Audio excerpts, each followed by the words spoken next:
Então, quando você tem internamente representatividade, você tem pessoas que estão pensando como teu cliente de todas as faixas etárias. E aí eu estou falando de diversidade etária mesmo, de gerações, né?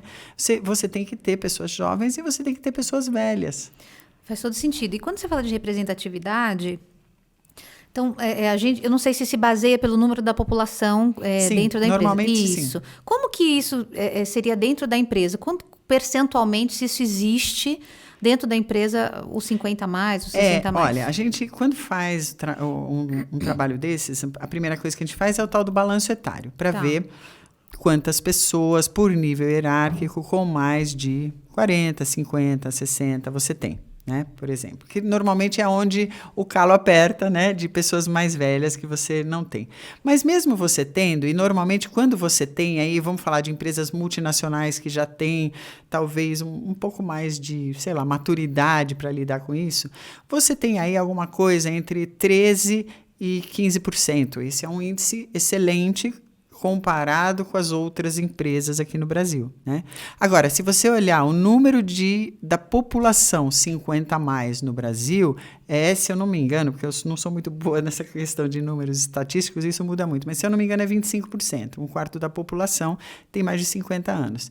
Então, você vê que a gente ainda está longe de chegar numa representatividade. E aqui eu estou falando de empresas normalmente multinacionais, grandes, né? Se a gente for olhar mesmo para o todo, a gente percebe que a gente tem N problemas aí ainda para, assim, um caminho longo a ser trabalhado. Sim, sem né? dúvida.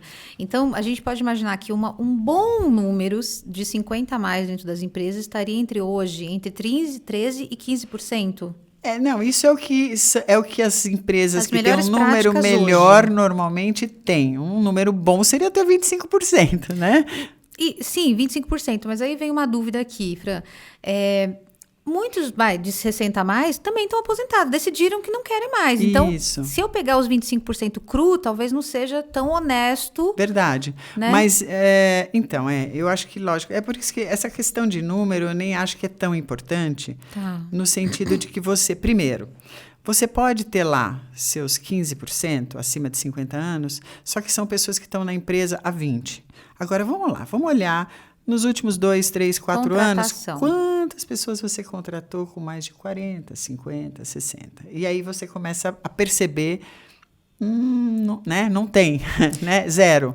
E nesse ponto de contratação, o etário, e aí eu não sei se eu posso falar dos mais velhos que sofrem, porque uma coisa é você ser jovem, ser promovido, então acho que isso é um sofrimento diferente, né? Mas você, de alguma forma, você passa na seleção, né? Do que o pessoal que é mais velho. E é muito engraçado, até esse nome, velho, é uma coisa que é pesada. Por quê? Porque tudo que é velho, hoje, a gente joga fora, Fran. Então, a gente já cresce com essa coisa do velho, quebrou, joga fora, tá com uma dor, então não vou contratar. É isso que a gente ouve e cresce ouvindo.